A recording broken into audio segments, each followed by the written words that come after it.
Bapak Pagah, kebetulan Pagi, sekali ya. Swastiastu Bagaimana Bapak. kabarnya Dedian? Iya sehat, Bapak apa kabar? Baik. Bapak, hari ini saya kebetulan ada waktu luang, jadi mau lihat-lihat ini Museum Sunda Kecil. Oh, terima kasih. Saya juga adalah sebenarnya mau melihat-lihat, tetapi karena begini bagus sekali nampaknya, adem dan sebagainya. Bapak mau juga menikmati bagaimana museum ini setelah dibangun 3 tahun yang lalu. Iya. Gitu ya. Kalau gitu kita ngobrol-ngobrol bisa ya Pak ya? Bisa. Mungkin Oke, kita duduk di silakan. mana ya Pak ya? Silakan di mana? Di sini aja? Gimana? Oh iya, Oh, oke. ya. Terima kasih tumben ketemu. Iya nih tumben banget ketemu, udah saya lama juga nggak iseng kesini. sekali nih dengan teman-teman di Pemda ya. Wah kebetulan banget ya kita ketemu di sini. Bagaimana teman-teman di sana? Semua sehat? Sehat Bapak. Sehat. Ya, oke. Jadi Apa yang ingin ditanyakan? Jadi kebetulan karena ada Bapak di sini, saya mungkin bisa nanya-nanya sama Bapak, soalnya pasti teman-teman akan penasaran juga sama isi gimana sih Museum Sunda Kecil itu Pak ya. Oh iya, silakan. Tapi sebelum itu saya izin lepas masker dulu. Oke, Bapak juga lepasnya sibuk, sumpek rasanya ya. Nah, tapi jangan terlalu berdekatan. Silakan jauhkan dikit ya. Kita ikuti prokes pemerintah ya. Jadi Pak, ini kan namanya Museum Sunda Kecil ya Pak ya? Iya. Ini Museum Sunda Kecil. Saya tuh jadi penasaran, setahu saya nih Pak ya, Sunda Kecil itu kan ibu kotanya provinsi. Sunda Kecil itu adalah provinsi yang ibu kotanya itu Singaraja dulunya. Jadi saya penasaran gimana sih Sunda Kecil pada masa itu, kala itu tuh Pak? Sunda Kecil sesungguhnya kan merupakan provinsi ke-8. Jadi ada 8 provinsi ketika Bela Baru merdeka. Salah satu diantaranya yang ke-8 adalah Sunda Kecil. Ya, sebelum bernama Sunda Kecil, dia bernama Nusa Tenggara sebenarnya. Ya. Jadi Sunda Kecil ini sebenarnya adalah provinsi berasal usul. Pada zaman kolonial, daerah yang dibawahi, artinya ada di bawah kekuasaan Singaraja itu sebenarnya adalah daerah Bali dan daerah Lombok. Ya, daerah Bali dan Lombok itu menjadi satu keresidenan namanya pada zaman kolonial Belanda ya. Satu keresidenan yang bernama Keresidenan Bali Lombok, ibu kotanya di Singaraja. Ya. Nah, singkat cerita setelah kita memproklamasikan diri, maka Sunda Kecil ini menjadi salah satu dari 8 provinsi yang ada ketika kita baru merdeka. Nah, pada saat Singaraja menjadi ibu kota Sunda Kecil, itu sebenarnya adalah seluruh kawasan Asia Tenggara ini pusatnya ada di Singaraja. Jadi Singaraja menjadi ibu kota. Ya. Pada zaman kolonial menjadi ibu kota Keresidenan Bali Lombok, pada setelah proklamasi menjadi ibu kota Sunda Kecil. Ya, Sunda Kecil. Nah, gubernur pertama yang diangkat langsung oleh Presiden pertama Soekarno yaitu bernama I Gusti ya, Mester I Gusti Ketut Puja. MR itu Mister bacaannya bahasa Belanda. Master of the Rechten karena dia adalah ahli hukum. Karena dia merupakan gubernur pertama dan terakhir. Pertama dia diangkat dan terakhir dan berakhir tidak ada Sunda Kecil lagi gitu ya. Jadi pada saat dia diangkat dia membawahi daerah Bali, NTB, NTT. Pada saat awal kemerdekaan, karena situasinya tidaklah sama seperti sekarang. Sekarang ada suatu peristiwa kan langsung viral di media massa, semua orang bisa melihat dan tahu. Master I Gusti Ketut Puja pada saat itu memberitakan proklamasi itu adalah dari satu desa ke desa. Dari kota Singaraja ke Denpasar, ke kota-kota lain, ke Sumbawa, sampai ke Sumbawa kan, berakhir, sampai di Sumbawa sudah berakhir dia. Tapi dia tuh nyebar informasinya menggunakan apa Pak? Dia menggunakan surat selebaran dari mulut ke mulut, menggunakan radio. Jangkauannya adalah siapa yang punya radio dan siapa yang bisa mendengar radio. Radio pun tidak dimiliki oleh rakyat pada saat itu. Sehingga sangat sulit sekali mengkomunikasikan hal-hal yang bersifat massal seperti sekarang. Sekarang kan sangat mudah sekali. Iya. Hal yang bersifat private, individual, daerahnya terpencil pun bisa menjadi viral karena media massa kan. Nah, oleh karena itulah maka peran Mr. I Gusti Ketut Puja kita anggap walaupun tidak lama adalah sangat sentral di awal kemerdekaan. Di samping dia menjadi anggota PPKI ketika dia membentuk negara Republik Indonesia ini, dia ikut terlibat di dalamnya. Salah satu putra Bali yang terlibat langsung dan menjadi gubernur langsung. Keren. Ya. Persoalannya sekarang adalah mengapa Singaraja dan bagaimana Singaraja pada saat itu kan? Singaraja sesungguhnya pada saat ya atau ketika belum dikuasai oleh Belanda, kan kita tahu peristiwa penguasaan Buleleng oleh Belanda diawali dengan peristiwa puputan Jagaraga tahun 1849 atau pertengahan abad ke-19 ya. Pada saat itu ketika Buleleng dikuasai oleh Belanda, sesungguhnya Buleleng sudah ada perdagangan tapi masih intersuler istilahnya, antar pulau kecil-kecil ya. Jadi di pantai utara Bali ini dari barat sampai ke timur, juga di Lombok sampai ke Sumbawa ada pelabuhan-pelabuhan kecil yang berantai, yang berantai satu dengan yang lainnya.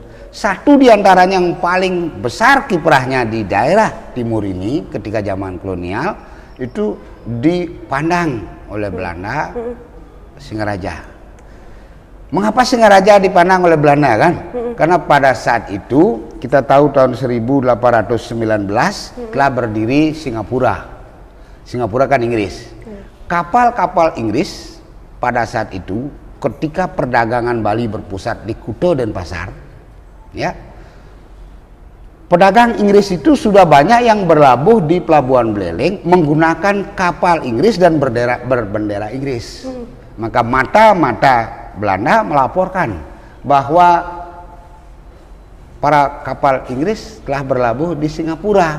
Muncullah isu pada saat itu di tahun sebelum 1850 itu kan, isu bahwa Singaraja akan dijadikan Singapura kedua.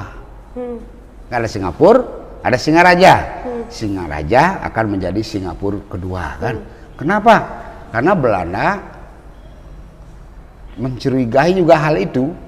Dengan adanya isu bahwa Singaraja akan dijadikan Singapura kedua untuk mengambil barang dagangan di daerah sekitar Bali, maka Belanda tergesa-gesa mengkudeta, anggaplah kan, melakukan akselerasi kekuasaannya ke Singaraja, sehingga dia melakukan dengan berbagai cara, ya, mengubah perjanjian perdamaian perdagangan atau kontrak dagang diubah menjadi seolah-olah itu adalah perjanjian yang paten sehingga tidak boleh dilanggar, sehingga membuatlah alasan sehingga Singaraja diinvasi oleh Belanda.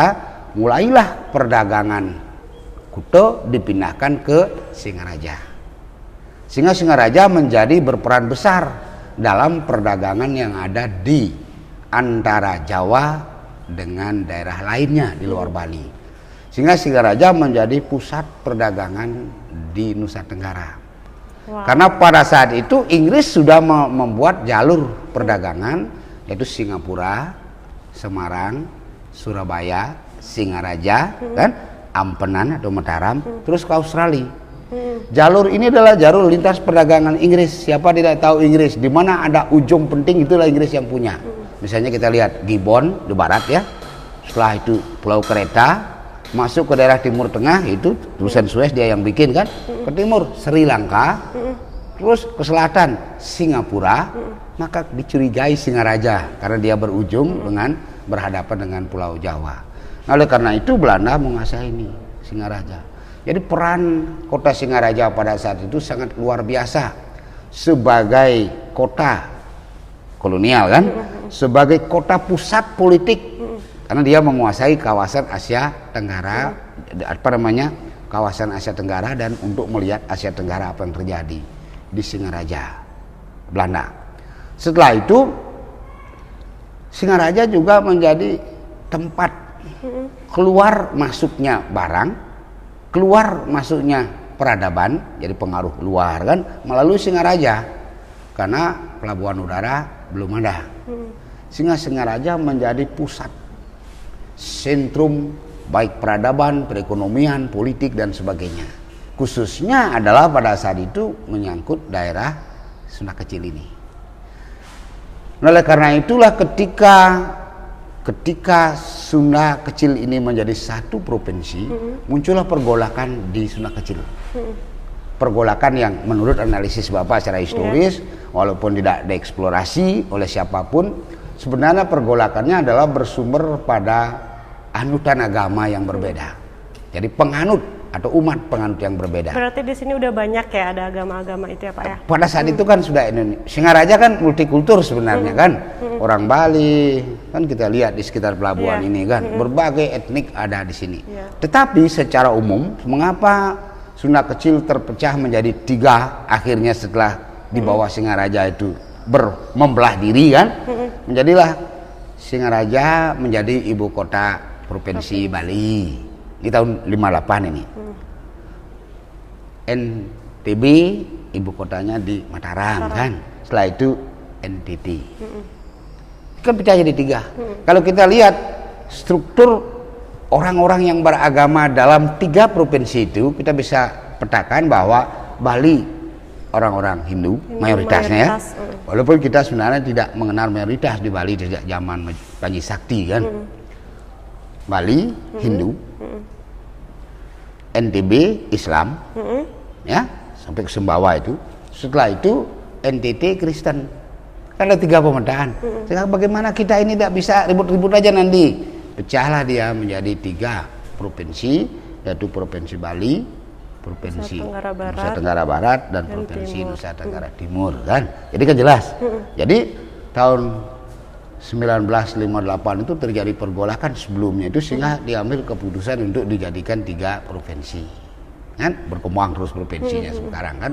Nah, ketiga provinsi ini sebenarnya adalah memiliki latar belakang penjajahan, latar belakang keagamaan masyarakat, latar belakang struktur dan kultur masyarakat yang sedikit berbeda, sehingga persatuan yang disatukan oleh ibu kota Sunda Kecil di Singaraja sebagai pusatnya itu akhirnya terpecah 1959. Karena internnya Pak ya, masalah 1958 karena faktor intern. Tapi perpecahan tidak sampai perang dan sebagainya. Ribut-ribut di DPR dan lain sebagainya, usul di berbagai daerah, sehingga akhirnya setelah didiskusikan mungkin atas persetujuan pemerintah pada waktu itu kan, sehingga akhirnya menjadi 3 provinsi. Nah, pelabuhan Buleleng ini akhirnya adalah mulai sedikit demi sedikit menurut kan, karena mulanya ketiga daerah ini ya, ketiga provinsi ini semua pusat pemerintahannya di Singaraja. Kan orang urusan politik kan ke Singaraja. Semua pusat perdagangannya adalah ekspor importnya melalui pelabuhan Buleleng. Sekarang terpecah lagi ke daerah lain, kan sepertiga masih. Setelah itu kota-kota lain akhirnya lebih muncul dibandingkan Singaraja. Akhirnya kan Singaraja mulai menjadi menyurut.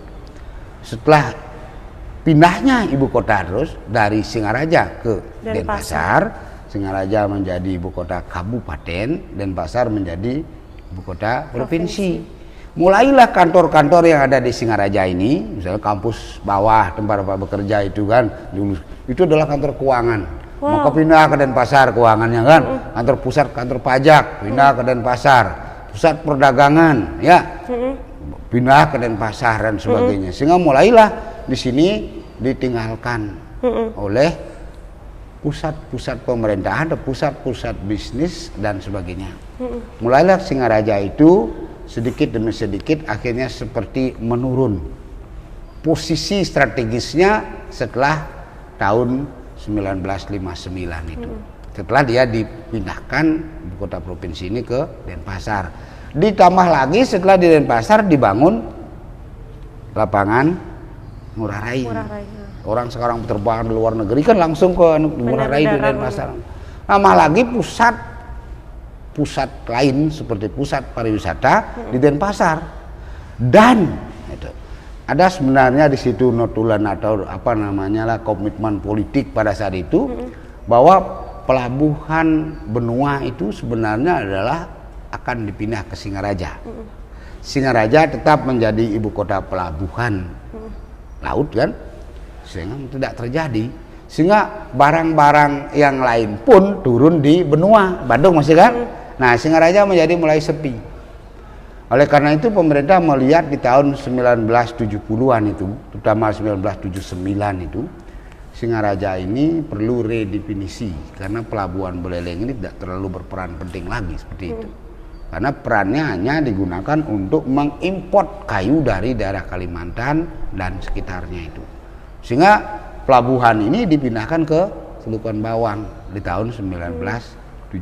Di bagian barat Buleleng itu ya Pak? Ya, di Celukan Bawang itu. Sehingga ini menjadi mati dia. Ya, mati ini. Di sini ada tanah sekitar 3,5 hektar di Rislah, istilahnya dipindah tangankan atau ditokar dengan daerah pelabuhan Celukan Bawang itu 2 kali lipat tanah ini, ya. Sehingga ini mulanya kan milik provinsi nih, milik pemerintah pusat kan, sehingga ditukar dengan Celukan Bawang. Inilah pemerintah Singaraja yang sebenarnya sudah punya, tapi lama ini terbengkalai, lama tidak dipakai dan sebagainya. Sehingga sekitar berapa tahun Pak? Lama itu sampai tahun 2019. Kita ini kan hanya pemerintah kan yang Pak Komang Gede pada waktu itu kita mencoba, Pak Komang bagaimana kalau kita usulkan agar pelabuhan Buleleng itu tetap kantornya saja. Ini kantornya, kantor duanonya ini. Yang lain-lain kita tidak tahu akan dihabisi oleh pemerintah dan sebagainya karena tidak diketahui sejarahnya. Bagaimana agar pelabuhan Buleleng tetap dikenang oleh masyarakat sejarahnya, kita ubah, kita buat museumnya di situ sehingga museum Sunda Kecil ini sesungguhnya ide gagasannya untuk memamerkan barang dagangan dan sebagainya, benda-benda koleksi yang datang dari seluruh Sunda Kecil di sini. Sehingga kalau orang ke Sunda Kecil bisa melihat di sini terakan kecilnya gitu. Sehingga peran kota Singaraja sebenarnya sangat penting pada waktu itu dilihat dari segi politik, ekonomi, sosial, budaya dan terutama adalah posisi strategis kota Singaraja ketika zaman kolonial sampai awal kemerdekaan. Nah, berarti terakhir itu setelah peran pelabuhan Buleleng ini menjadi tempat ekspor impor kayu ya Pak ya? Pelabuhan ini Celukan Bawang, Celukan Bawang impor. Oh, itu udah terakhir. Ya, berarti yang terakhir itu sampai di tahun 2019. 1979. Kan pelabuhan Buleleng ini dipindah ke Celukan Bawang. Jadi sehingga namanya itu jadi ex pelabuhan Buleleng, artinya kan bekas pelabuhan Buleleng. Kenapa? Karena secara administratif pelabuhan Buleleng itu sudah dipindahkan oleh pemerintah dari Buleleng ke Celukan Bawang. Nah itu. Tapi Celukan Bawang dicanangkan mengganti pelabuhan Buleleng kan, tapi tidak bisa. Terutama pada waktu itu digunakan untuk menurunkan semen dan menurunkan kayu untuk pembangunan Bali. Ketika Bali sedang akan membuat struktur pembangunan terkait dengan pengembangan Bali sebagai objek pariwisata. Itu masih pada zaman Orde Baru itu, ya. Nah, pelabuhan Buleleng ini kan sebenarnya adalah memiliki sejarah panjang kalau kita lihat, ya.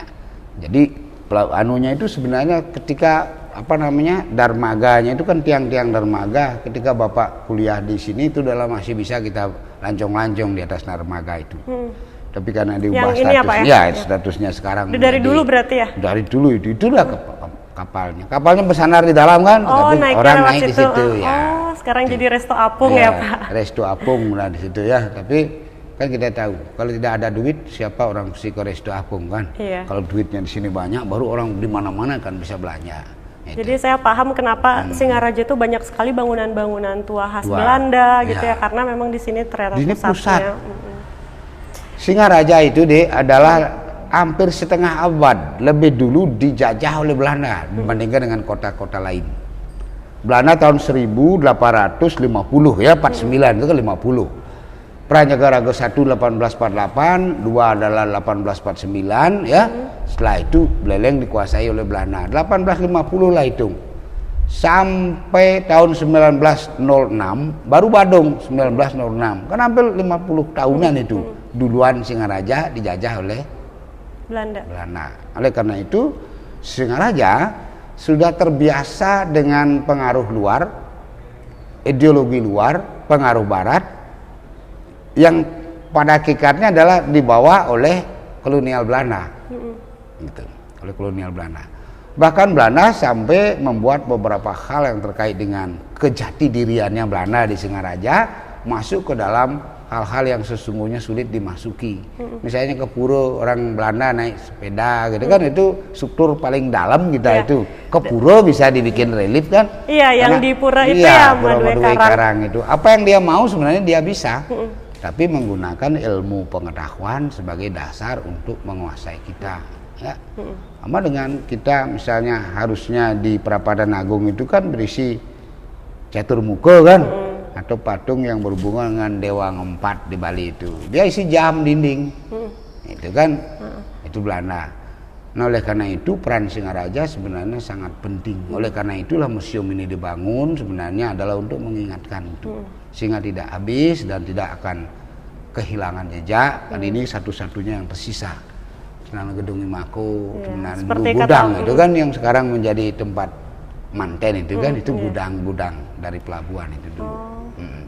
Dan saya mau tanya nih Pak, untuk tokoh-tokoh penting pada saat itu ada siapa aja Pak? Selain tadi kan pada zaman mana ini? Tahun-tahun berapa? Abad keberapa?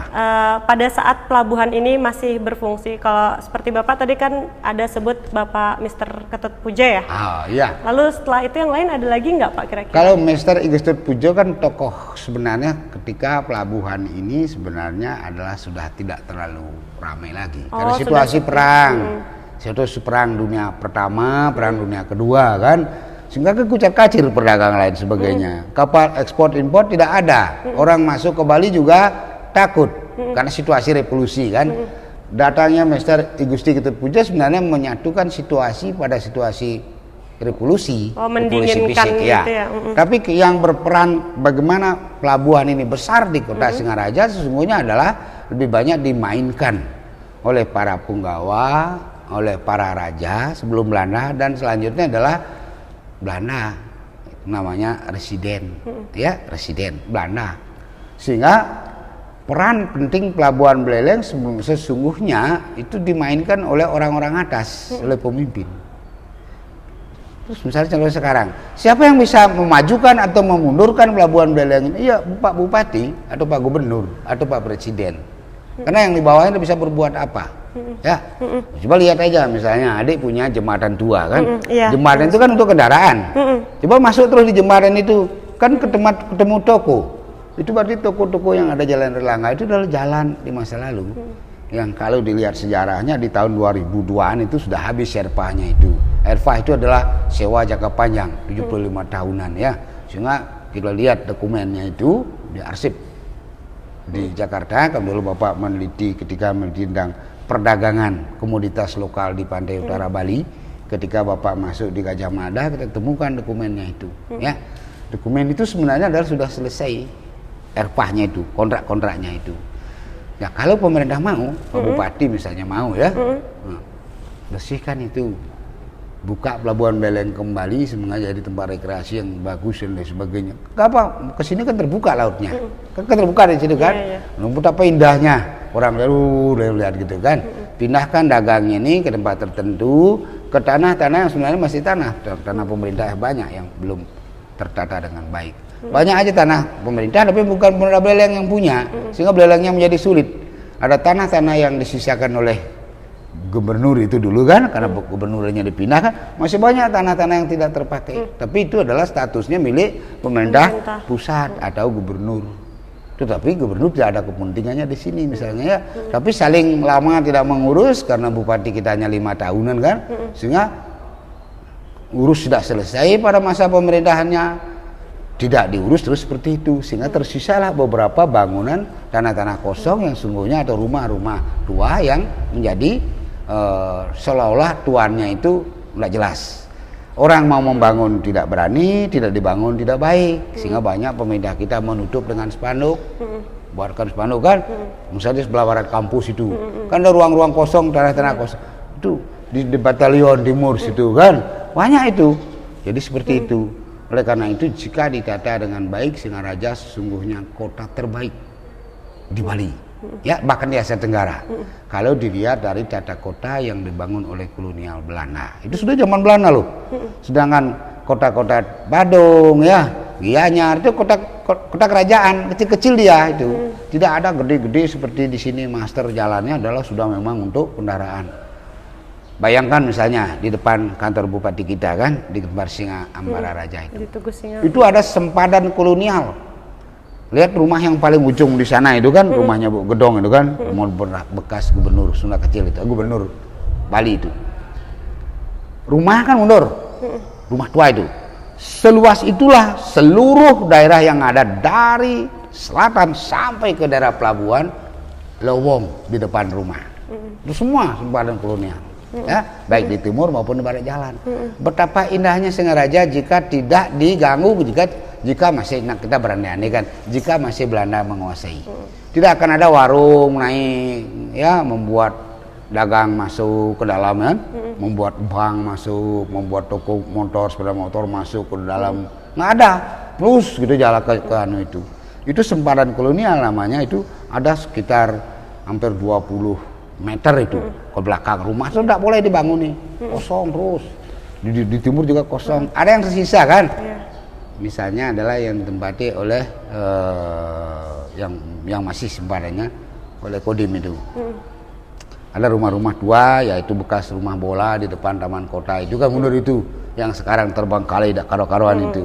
Itu lama tua itu udah bangunan kolonial. Itulah sesungguhnya kita kaya, tapi kita sebenarnya sulit memakai karena masih statusnya seolah-olah tanah ada di daerah kita, dulu dijadikan usaha oleh pemerintah, sekarang ditinggal, tak diselesaikan statusnya, sehingga kota Singaraja ngambil susah, bupatinya mau ngambil susah, tidak memakai juga tidak bagus karena kotanya tidak bisa ditata dengan baik. Nah, ada sekitar beberapa mungkin setahun 2 tahun lalu ada teman dari Pemda itu, dari pertanahan, melihat bagaimana pelabuhan Beleng, Pak pinjam data lain semua, tak kasih. Pun demikian mau melakukan sesuatu yang dia maui, apa yang terjadi di masyarakat belum tentu. Karena kita tahu masyarakat kita itu adalah kadang-kadang rentan kan, karena situasi kita adalah masyarakat yang sedang berkembang, itu pasti yang namanya miskin itu adalah tanda petik kan. Sekaya-kaya kita negara berkembang mungkin tidak terlalu sekaya orang yang negara maju kan, kecuali hal-hal tertentu yang menyebabkan ya. Saya juga ingin bertanya Pak, terkait tadi kan ada Bapak menyebutkan itu jembatan yang kita lihat tua, Nah, jembatan tua itu kan dibangun sama Belanda ya Pak? Zaman Belanda itu. Kira-kira itu yang bikin itu siapa ya Pak ya? Saya penasaran banget sama. Itulah insinyur kolonial pada zaman insinyur Belanda itu. Memang pekerjaannya kan orang kita itu. Itu kan. Oh, jadi idenya dari Belanda yang bikin orang kita. Ya, yang bekerja tentu kerja kasarnya kita. Kan insinyur mempekerjakan tukangnya itu tentu orang kita. Berarti tapi sampai saat ini belum diketahui nama pembuat itu. Nama pembuatnya ya Belanda. Pada saat itu kan ada sama dengan pemerintah Beleng kan. Siapa bilang pembuatnya pemerintah. Nah, ada struktur di situ, ada kantornya. Namanya adalah kantor pekerjaan umum seperti dulu kan. Itu dia tugasnya adalah membuat jalan dan membuat, zaman Belanda itu jadi satu. Membuat jalan dan membuat pengairan. Ya jadi satu itu. Jadi satu satu departemen lah gitu kan. Oleh karena itu yang membuat itu tentu adalah struktur yang dibikin oleh pemerintah Belanda. Itu jalan kan. Jalan Singaraja Seririt dan ke Karangasem itu dibuat sekitar tahun 1 catatan sejarah. Tahun 1. 1901. Tahun 1 itu. Masih itu ke Seririt itu adalah menggunakan jalan tanah ya. Tahun nembus dari Singaraja, di Seririt ke barat itu sampai ke Gilimanuk itu tahun 1937. Di Pulaki itu Mongpong itu tahun 1937 ya. Nah, termasuk ke Denpasar ini. Itu adalah menggunakan kerja rodi. Kerja rakyat ya. Rakyat yang mengerjakan. Karena yang pertama jalan adalah ke timur, ke Karangasem. Kedua adalah ke Bubunan itu, naik ke Bubunan, ke Pupuan kan, baru ke Badung, dan di barat. Sedangkan ini dan tembus jalan itu jalan sebenarnya adalah jalan alternatif naik gunung. Sehingga karena itu adalah jalannya naik gunung seperti itu kan, pemerintah kita sekarang membuat shortcut. Itu sebenarnya adalah bagaimana jalan itu dirancang agar mobil bisa masuk, mobil besar. Dulu kan enggak, bagaimana jalan itu bisa dilalui, karena kendaraan yang naik itu adalah dibayangkan tidaklah jalan-jalan kendaraan besar bawa barang berat dan sebagainya, bahkan bis-bis panjang, tidak terbayang. Karena situasi pada saat itu kan besar kendaraan kan belum ada seperti itu. Dengar 1937 kan, baru-barusan itu sebenarnya mobil-mobil itu dibikin ya, baru ada itu. Sedangkan mobil tidak ada segede-gede seperti sekarang itu. Sehingga itu situasi pada awal itu ya. Jadi Singaraja sebenarnya lebih dulu menikmati pengaruh luar itu. Sehingga orang Singaraja kan sebenarnya sudah terbiasa dengan berbagai hal yang berhubungan dengan asing. Tetapi kita harus kagum dengan Singaraja adalah walaupun dia demikian terbukanya dengan pengaruh asing, tetapi dialah sebenarnya yang paling tetap bertahan kepada eksistensi dirinya sebagai orang Singaraja. Tahu deh contohnya, Dedean? Iya, Pak. Hanya Singaraja sebenarnya yang tidak mau dan tidak bisa menerima kawin Nyentano itu. Itu artinya apa? Singaraja lah yang mempertahankan eksistensi jati diri kekeluargaan inti yang disebut dengan klan itu. Sedangkan yang lain bisa campur-campur, kan? Misalnya bapak dari Tabanan punya anak istri kan, bisa ngidih nak muani, ubah dialah jadi raja. Singaraja tidak diterima, pribadi boleh menerima. Ketika dia diaben dimasukkan ke sanggah gedenya itu, ke sanggah kawin dan bersama-sama, stop. Itu bukan terah kita, nanti buat keributan. Itu kan pertahanan diri itu, sehingga Singaraja itu iya, pantas nggak ada Nyentana ya. Itulah Singaraja. Kenapa? Kalau itu tidak dipertahankan habis dia, karena dia adalah di bawah dominasi pengaruh kolonial Belanda lama. Setengah abad lebih dulu, 50 tahun bayangan lebih dulu. Sehingga di Singaraja kita telah melihat bangunan-bangunan itu adalah lebih banyak berideologi, berciri atau bercitra kolonial, bangunan beton dan sebagainya kan. Tidak seperti Bali Selatan yang masih tata bangunan rumah itu menggunakan asto kesali itu secara pasti ya, di mana Bali, di mana sana. Tapi di sini nggak ada ya. Kalau di Singaraja ada rumah gedong seperti ini ya, rumah gedong, tetapi di dalamnya tetap ada bagian-bagian yang bisa digunakan untuk itu. Tapi biasanya dia berbentuk lobi-lobi. Ya. Iya, makanya kadang saya tuh mikir Bali Selatan beda banget sama Bali Utara beda. gitu. Karena di situ adalah lebih lama di bawah kekuasaan struktur kerajaan. Kerajaan kan, hubungan Kaula Gusti dan sebagainya, kuat, kental tradisinya. Sedangkan Singaraja lebih banyak didominasi, dipengaruhi oleh kolonial Belanda. Sedikit-sedikit kan masyarakat mana yang lebih baik kan itu akan diambil ya. Yang jelek dibuang, yang baik diambil. Karena itu saking terusnya kena pengaruh itu, maka dia jadi Singaraja lebih banyak bersifat ke barat-baratan bangunannya. Artinya stylenya itu adalah style Eropa lebih banyak, sehingga disebut dengan Indis. Budaya Indis kan perpaduan antara Eropa dengan Indonesia, gitulah. Kan Belanda dengan Bali gitu ya. Makanya juga kalau orang Singaraja tuh logatnya juga nggak terlalu ya Pak ya? Ya, logat karena dia udah terbiasa ini mungkin. Ya. Di bahasa pun didemokratisasi kan, karena dia ingin demokrasi seperti Barat. Iya. Kan di mana ada bahasa cicing nani? Nggak ada, hanya di Singaraja. Ya, pirata ya di Samad, bukan yang lain-lain monumental itu, karena dia ingin sama, ya. Oke kan kata oke, iya. Nani kan itu di Singaraja. Itu sebenarnya penyamaan. Dan ini juga Pak, kebijakan-kebijakan apa sih yang dulu tuh pernah ada di Singaraja, khususnya di Pelabuhan Buleleng ini pada saat itu gitu? Nah, kaitan dengan perdagangan? Iya, perdagangan. Ya kalau kaitan dengan, kita lihat politiknya dulu ya di tahun penguasaan Buleleng.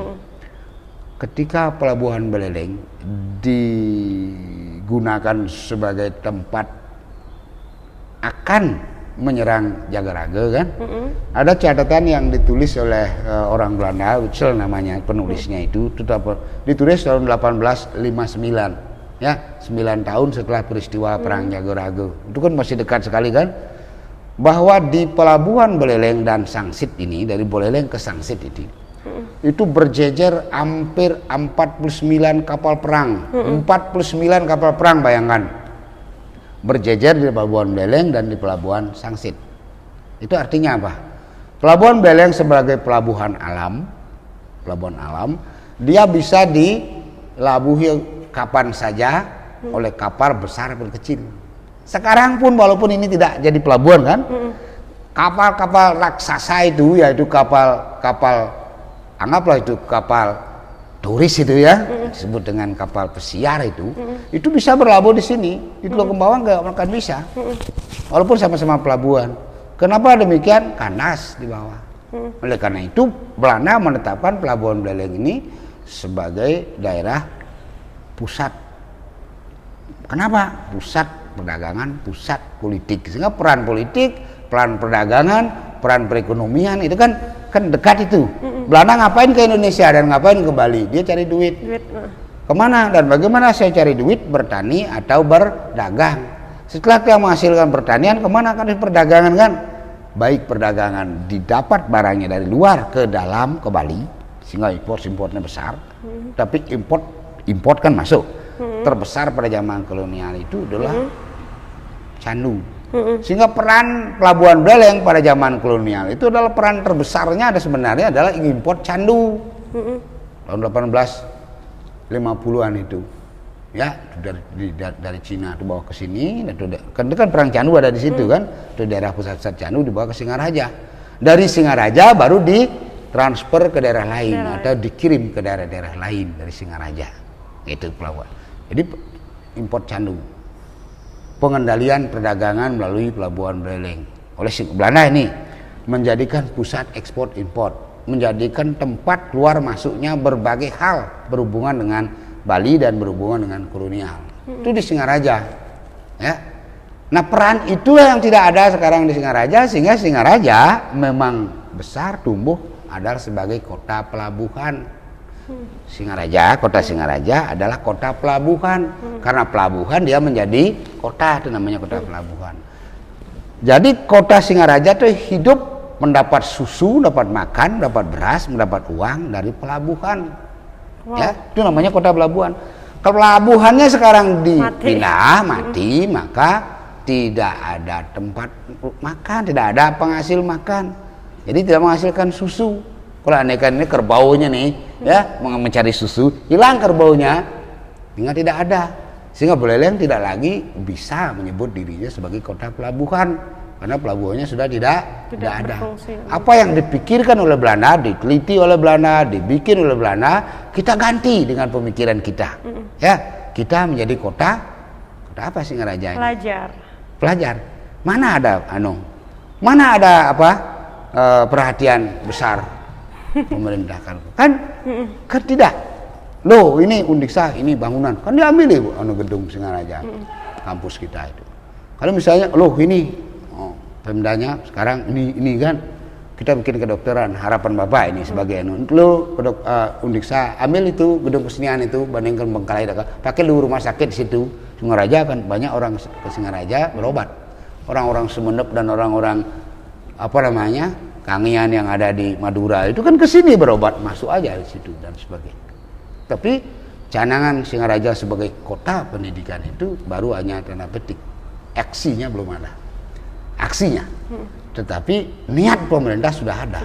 Karena semua struktur kan bupati kan bukan seorang diri. Di situ ada DPR. Di situ ada bagian-bagian yang lain. Di situ ada Pak Bupati, Wakil Bupati. Dah bisa sendiri-sendiri itu. Dari rakyat dulu, kan DPR kelihatannya kan dari DPR baru musuh bupati kan pribadi. Jangan nyalahkan bupati. Kita sering kan kalau apa-apa yang salah kan Jokowi yang salah, gubernur yang salah, bupati yang. Lihat struktur di bawahnya. Jika rakyat tidak mengenakan dan tidak ada greget di bawah, apa yang bisa dibuat oleh Pak Bupati kan? Oleh karena itu, jika Singaraja sekarang tidak berkembang sebagai kota dagang, karena memang pelabuhannya tidak ada, karena Beleleng sebagai ibu kota dagang. Jika mau kembali seperti itu kan kembali kita pikiran Belanda nih, kita tidak ingin kembali ke zaman Belanda lagi kan, tidak ingin dijajah. Kembali ke pikiran Belanda bahwa Singaraja sebagai pusat perdagangan. Ubah nih kembali Pelabuhan Beleleng ini menjadi pelabuhan ekspor import. Perbaiki nih strukturnya semua. Ya, ini hancurkan ini aja semuanya, tapi jadikan pelabuhan kembali ya, bangun kembali. Kan terbuka lebar. Perdaganglah ke Asia Tenggara. Pedagang dari sini ke Singapura kan, ke Surabaya, ke Asia Tenggara, ke Fiji, ke kemana aja, ke Amerika, ke Filipina, lewat Pelabuhan Beleleng. maka apa yang terjadi? Pasti orang-orang Buleleng di apapun yang ada di sini akan hidup akan dapat duit. Datanglah orang-orang banyak seperti ini. Mana contohnya, Pak? Inilah di sekitar Pelabuhan Buleleng ada orang Bugis, orang Jawa, Makassar, Arab berdagang ke sini dulu. Ya, Pak, ya? Dulu berdagang dulu itu. Mengapa? Karena di sini di mana ada semut, di mana ada gula, di sana ada semut. Nah, Pak, untuk identitas Pelabuhan Buleleng saat ini berarti apa ya, Pak? Apakah dia masuk ke destinasi wisata atau hanya ya sudah pelabuhan gitu aja? Ya, atau kan sudah menjadi X kan, bukan pelabuhan lagi. Berarti kecuali kepelak pemerintah itu atau negara itu baru memakai Pelabuhan Buleleng. Berarti kalau untuk wisatawan gitu bisa? Karena kan di sini memang ya pemerintah kita sebenarnya kan mengikuti. Dia juga kita kan kesulitan karena kita kan sekarang menjadi ibu kota kabupaten kan, walaupun otonomi daerah kan. Sumber penghasilan kita sebenarnya adalah sebagian besar pertanian. Harusnya pertanian dan laut. Pertanian kita hanya masih menyangga pariwisata, bukan ekspor keluar, menyangga pariwisata. Hidup pariwisata di Bali Selatan, baru petani kan hidup, dan itu pun bere-bere kan. Kalau misalnya kita membangun seperti dulu kan, segala pertanian itu seperti kopi kan, kopi, kelapa, kapas, ya, sapi, babi, itu diperdagangkan melalui Pelabuhan Buleleng keluar. Di tempat pengumpulan kopi bagian barat adalah Temukus, tempat pengumpulan kopi bagian timur adalah Sangsit. Di tengah-tengah ini adalah tempat mengekspor barang-barang itu. Sapi, babi, ya, hasil pertanian, ya, kopra dan sebagainya itu keluar. Jadi semua ini masuk ke sini, termasuk di luar Bali, ya, bawa ke sini. Kan Singaraja bisa menikmati, entah sebagai buruh, apalah sebagainya. Ya, orang-orang Kampung Anyar itu dulu kan hanya hidupnya di Pelabuhan Buleleng ini. Setelah Pelabuhan Buleleng sedikit mati, baik ke pasar. Setelah pasar mati, pariwisata dan sebagainya. Sehingga di mana ada gula, di sana ada semut. Di mana ada sumber kehidupan, di sana orang-orang banyak datang, gitu ya. Sekarang Pelabuhan Buleleng itu adalah berapa orang yang bisa bekerja di KP Apung? Mungkin siapa saja yang pergi ke KP Apung? Dari mana datangnya uang ke KP Apung? Ya. Kalau murah, dia terlalu murah tidak bisa hidup. Kalau mahal, tidak ada yang datang. Kan susah. Pengusaha Singaraja begitu. Lain kan uang banyak kan, mahalan sedikit asal menyenangkan akan datang orang. Kalau sekarang mahalan sedikit mikir-mikir dulu. Nanti makan apa enggak saya kalau KP Apung misalnya ya. Karena itu maka Kota Singaraja perlu mengambil alih pemikiran kolonial itu, jangan mengambil kolonialnya, pemikirannya, bahwa Singaraja jadikan kepala untuk melakukan ekspor import atau hubungan keluar ke Asia Tenggara melalui Pelabuhan Buleleng. Karena keluar pelabuhan tidak bisa. Kenapa? Pelabuhan alam tidak ada seperti di Buleleng. Alam bikin pelabuhan itu. Coba lihat aja material yang terkumpul yang dibawa oleh Tukat Buleleng ini kan, diampahkan ke timur. Kan ke timur tuh di barat, di apa namanya, di sebelah barat Temukus itu ke barat di bawah. Karena ombak itu kan menyapu bersih, di angin barat akan ke timur, di angin timur akan ke barat. Ini tetap palung besar ini, sehingga kapal nggak akan kandas. Kalau pelabuhan Telukon Bawang itu kan dikeruk dulu, baru kapal masuk kan, karang tumbuh. Seberapa dalam manusia bisa ngeruk alam? Berapa dalam? Berapa kapal bisa meneruk? Kapal yang gede sekarang itu kan sampai kandas. Oleh karena itu persoalan.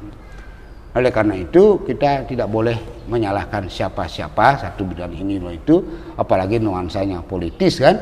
Kita kan tidak harus berdamai dengan sejarah. Jangan menyalahkan si A, si B, si C. Kita maju-maju kita. Ya, rakyat harus bersama-sama untuk membangun, siapapun menjadi pemerintah, siapa menjadi DPR bersama-sama. Bangunlah Kota Singaraja menggunakan dasar pemikiran kolonial itu, bukan menjadikan kolonial kembali, untuk bisa Singaraja itu menjadi trendsetter perdagangan, trendsetter pemerintahan, trendsetter pendidikan. Kita di Undisa memang mengemas Singaraja itu agar dicari orang ke sini dengan kedokteran yang sudah sekarang akreditasi B ya. Mudah-mudahan ada yang mendengar omongan kita ini, orang akan masuk ke Singaraja. Orang-orang yang masuk ke kedokteran itu orang-orang yang berduit.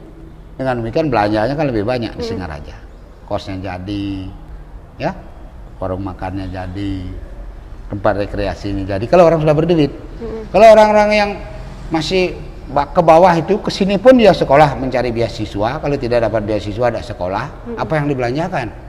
Uang yang bisa diberikan melalui beasiswa itu kan tidak terlalu banyak dan tidak terlalu besar, sehingga tidak terlalu, justru menambah nanti beban kota ini untuk memberikan ruang hidup dan kehidupan bagi orang-orang yang sebenarnya miskin datang ke Singaraja. Jika orang-orang kaya berduit dan sebagainya, Singaraja akan kebiar.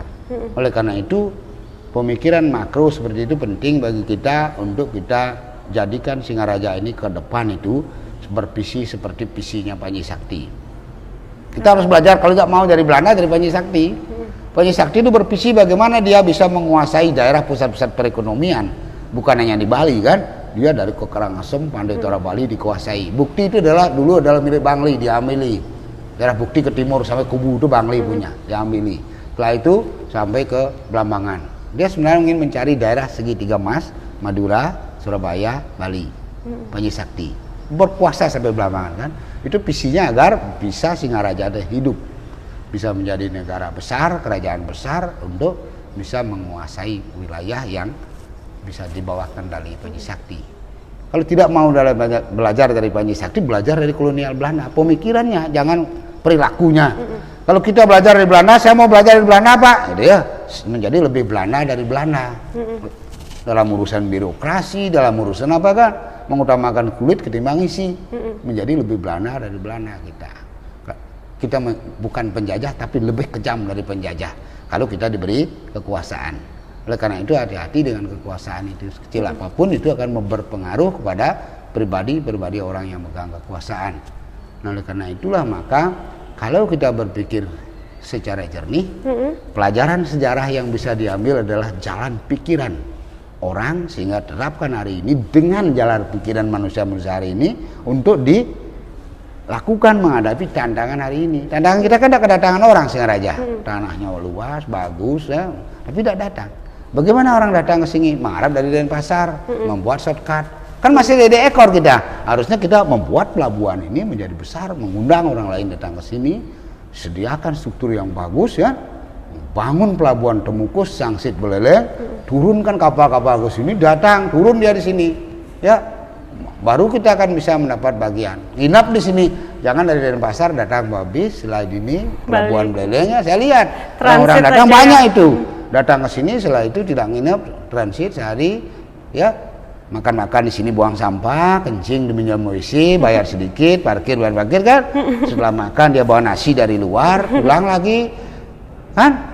Dagang nasinya dari mana dia bawa nasi, bisnya dari mana bisnya, setelah itu hotelnya di mana dia nginep. Di sini kita dapat sisa-sisa WC yang dikencingi, sisa-sisa pembungkus makanan yang ditinggalkan, hanya dapat parkir dan sebagainya. Itu tidak baik. Itu kita berat menyiapkan struktur tapi tidak mendapatkan bagian daripada seluruh itu. Oleh karena itu, jika dia bisa tinggal sehari, 2 hari, 3 hari di Beleleng, baru nginep di hotel Beleleng, makan dagang nasi Beleleng kan, nyewa kendaraan di Beleleng, beli minyak di Beleleng, dan beli souvenir di Beleleng, baru Beleleng bisa hidup. Kalau hanya singgah-singgah begitu menjadi daerah persinggahan, kecil dampaknya, sangat kecil dampaknya.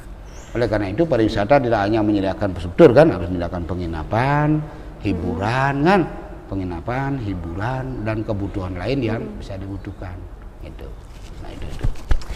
Wow, banyak sekali informasi yang saya dapat nih pastinya, dan mudah-mudahan teman-teman juga jadi tahu sedikit sejarah tentang Pelabuhan Buleleng dan Singaraja ya Pak. Ya, sebelum diakhiri deh, Bapak ada statement akhir. Tapi Bapak, saya ada satu lagi pertanyaan. Masih ada pertanyaan ya? Satu lagi terakhir banyak sekali nih pertanyaannya kok. Karena saya senang ngobrol sama sejarawan. Silakan. Satu pertanyaan terakhir nih Pak, apa harapan Bapak untuk eksistensi Pelabuhan Buleleng? Kalau Bapak mengharapkan Pelabuhan Beleleng kalau dijadikan tempat pariwisata hanya sebagai tempat tontonan, itu tetap kondisinya akan seperti ini. Hanya dapat parkirnya, hanya dapat uang datangnya, dan kalau dikenai karcis tinggi tidak akan datang, kalau diberikan sesuatu yang lebih mahal tidak akan datang. Hanya tempat parkir saja kita dapat. harapan Bapak adalah pemerintah akan melakukan redefinisi, ya, melakukan suatu redefinisi kembali sesuai dengan struktur pemerintahan yang memang milik pemerintah, ya. Itu harus melalui DPR, bukan hanya melalui Pak Bupati, tidak bisa, karena ini banyak bersentuhan dengan kehidupan orang banyak kan. Bagaimana kita mengembalikan bekas pelabuhan Buleleng itu ke pelabuhan aslinya, dan menjadikan pelabuhan Buleleng itu memang khusus untuk keluar masuknya manusia.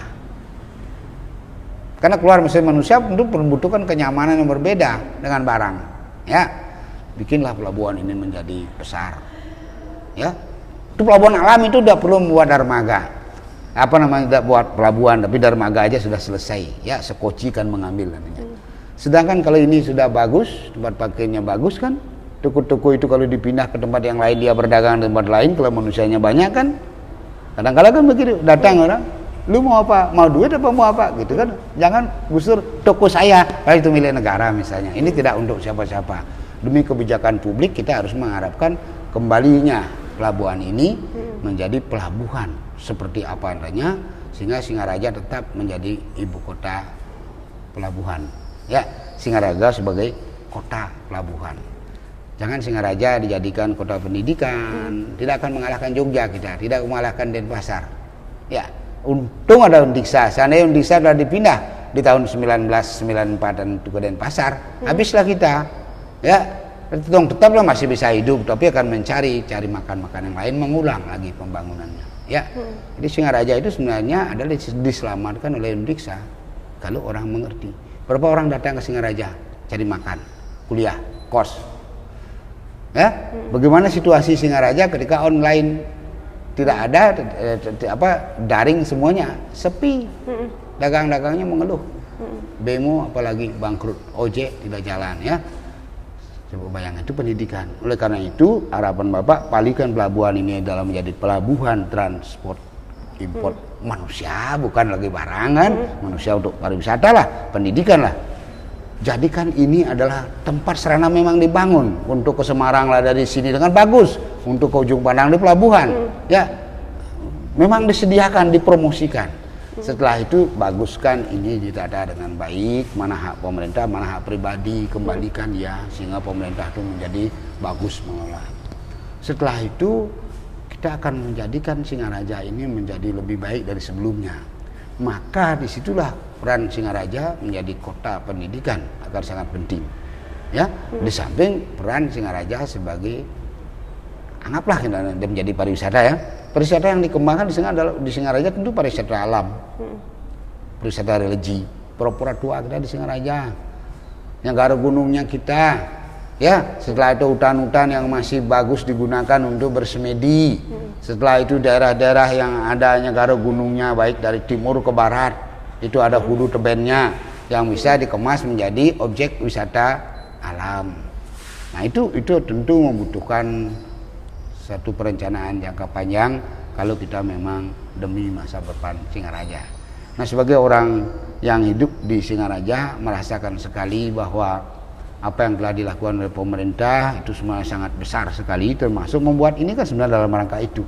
Bapak sering sekali diajak diskusi dan lain sebagainya, tapi ketika mau dilaksanakan kita selalu terbentur di lapangan karena situasi keuangan, kadang-kadang situasi politik, ada kepentingan tertentu. Sama dengan membangun bandara di timur apa di barat nih, apa di Kubu Tambahan apa di barat, terus begitu kan, ujungnya Singaraja, kan udah jadi dibangun akhirnya kan. Peletakan batu pertama tidak bangun, peletakan batu kedua tidak bangun, peletakan batu ketiga tidak bangun. Kenapa? Nah memang mungkin walaupun dibangun namanya bandara di Singaraja, siapa yang akan turun di Singaraja? Kita pesimis. Kecuali alternatif siapa yang, karena uang yang berkuasa. Saya datang ke Singaraja, saya bayar lebih 2 kali ngomong bahasa kasih, kan? Itu kan tidak bisa. Itu uang yang berkuasa pada daerah, karena di samping individu. Karena kebebasan individu tidak bisa diganggu sekarang dengan jalan apapun. Beda dari masa lalu, orang-orang kan raja adalah dewa turun ke dunia. Sekarang bupati bukanlah dewa, sekarang uang. Dulu monoteisme atau monoteisme, sekarang maneteisme, uang dewa. Oleh karena itu mana bisa memaksa, ya. Ada barat timur, Itu sebenarnya apa? Semua ada untung ruginya. Kalau di timur tanah ada, kalau di barat lari nanti Singaraja sama mati jangan-jangan nanti Singaraja menjadi kota kecamatan kan dari kabupaten. Mana kabupatennya di Keseririt nanti kalau di barat. Nah itu prediksi yang sebenarnya belum bisa dibuktikan. Tapi sejarah mengatakan bahwa tren panjang itu adalah seperti itu. Kita mau menghidupkan kembalikan sumber susu Singaraja. Mana sumber susunya? Pelabuhan Beleng dulu. Kalau tidak dikembalikan selamanya kan tidak bisa. Kenapa? Karena Buleleng ibu kota pelabuhan. Kalau misalnya Badung kan sebenarnya tidak pelabuhan utamanya, itu kerajaan kan, pertaniannya luas, bagus daerahnya pertanian. Singaraja mana aja daerah pertanian yang bisa untuk makan? Hanya daerah Buleleng tengah, yaitu di sebelah timur Seririt sampai ke daerah Sudaji ke barat itu naik. Itu adalah anugerah Danau Bulian Tamlingan. Bulian Tamlingan itu karena itu ada air ke sini. Kalau itu diganggu, ujungnya itu matilah kita, gitu ya. Kehabisan air, nyat yehnya gitu. Oleh karena itulah yang bisa saya sampaikan itu, saya tidak mengharapkan sebagai statement terakhir saya, janganlah dendam dengan sejarah, berdamailah dengan sejarah. Tetapi belajarlah dari sejarah. Jangan hanya membaca sejarah dan gunakan belajar. Belajar dari sejarah sehingga pemikiran masa lalu yang baik itu, baik dari raja, dari Belanda, dari pemerintah lokal dan sebagainya bisa digunakan untuk masa depan. Jangan digunakan untuk saling bunuh dan saling menyalahkan. Kan tidak bergerak kita. Ya, manusia pasti ada baik dan pasti buruknya, pasti ada salah dan ada benarnya. Sederhana begitu. Itu yang Pak bisa sampaikan, apalagi yang ditanyakan. Luar biasa sekali. Terima kasih Pak Pagah, saya udah dikasih informasi. Ya, mudah-mudahan banyak seperti Dek Dian ya, yang banyak yang belajar dari sejarah. Bukan banyak belajar sejarah tapi tidak mau belajar dari sejarah. Karena tidak mau belajar, mempelajari sejarah tapi tidak mau belajar dari sejarah. Ya. Terima kasih Bapak, saya jadi ingat katanya Bapak Soekarno juga, kalau jangan sesekali melupakan sejarah, karena sejarah itu sangat penting ya untuk kemajuan bangsa dan negaranya. Iya, jas merah. Iya, benar sekali. Terima kasih Bapak Pagah. Kalau gitu Dian kayaknya mau lanjut deh untuk lihat-lihat ini Museum Sunda Kecilnya ya. Semoga silakan. nanti teman-teman mendapat informasi dari kita berdua dan semoga nanti banyak yang nonton ya Pak. Terima kasih. Dian lanjut dulu ya Pak. Selamat sukses ya.